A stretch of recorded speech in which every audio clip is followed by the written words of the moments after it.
भाजपच्या काही नेत्यांचं आणि या व्हीएसआर कंपनीचं आर्थिक नातं आहे हे सुद्धा तिथं आम्हाला कळल्यामुळे तिथूनही प्रेशर असावं म्हणून एफआयआर घेतला जात नाही। एकनाथ शिंदे साहेबांचा कुठलाही नेता इतर पक्षाचा कुठलाही बोलत नाही। उलट एकनाथ शिंदे साहेबांचं मी स्वागत करतो। आज त्यांनी एक निर्णय घेतला, व्हीएसआर मधून ते स्वतः आणि त्यांचा कुठलाही मंत्री तिथं प्रवास करणार नाही।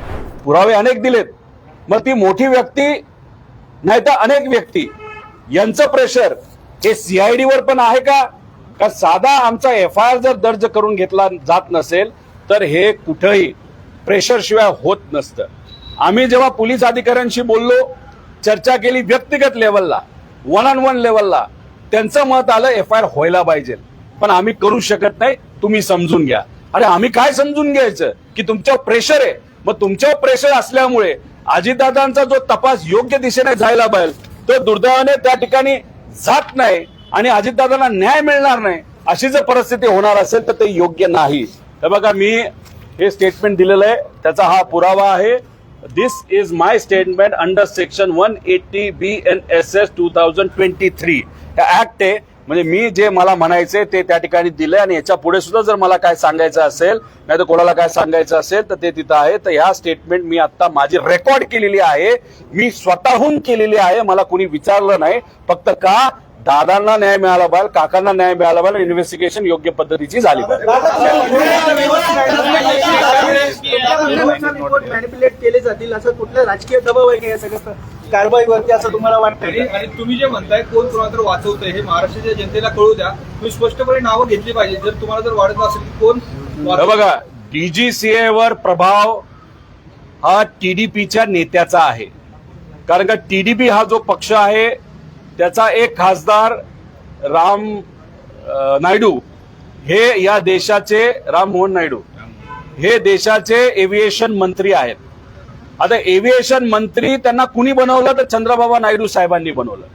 चंद्रबाबा नायडू साहेबांच्या जवळच्या लोकांची एक एनबीएफसी आहे, पतपिढी आहे, त्या पतपिढीने व्हीएसआरला फंडिंग केले, पैसे दिलेत, करोडो रुपये दिलेत। आणि मग एव्हिएशन मंत्र्याच्या बॉस जो आहे त्यांचा जो नातेवाईक सुद्धा आहे चंद्रबाबा नायडू, याचीच कंपनी जर व्हीएसआर बरोबर आर्थिक दृष्टिकोनातून संलग्न असेल आणि चंद्रबाबा नायडू साहेब स्वतः जर जयपूरला रोहित सिंग म्हणजे जो व्हीएसआरचा मालक आहे त्याच्या लग्नाला त्या ठिकाणी जात असतील तर याच्यावरच समजून घ्या डीजीसीए आणि एआयबीबी हे जे इन्व्हेस्टिगेशन करत आहेत ते इन्व्हेस्टिगेशन पारदर्शक नाही असं आमचं मत आहे। त्यामुळे त्या मंत्र्याला त्या ठिकाणवरनं काढा ही आमची मागणी आहे।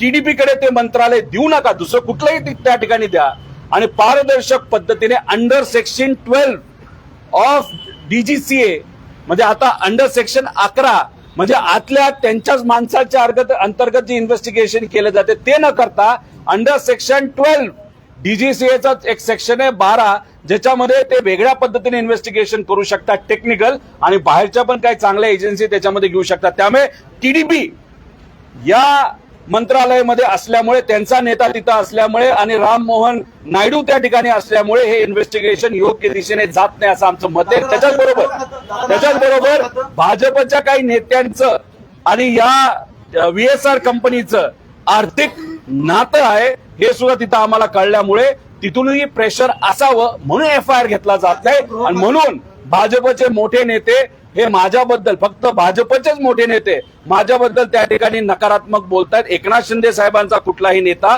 इतर पक्षाचा कुठलाही बोलत नाही। उलट एकनाथ शिंदे साहेबांचं मी स्वागत करतो। आज त्यांनी एक निर्णय घेतला, व्हीएसआर मधून ते स्वतः आणि त्यांचा कुठलाही मंत्री तिथं प्रवास करणार नाही। कुठंतरी आम्ही जो प्रयत्न करतोय त्याला एक छुपा पाठिंबा एकनाथ शिंदे साहेबांनी दिलाय। फक्त त्यांचं वजन वापरून एफआयआर कसं होईल यासाठी त्यांनी सुद्धा प्रयत्न करावे।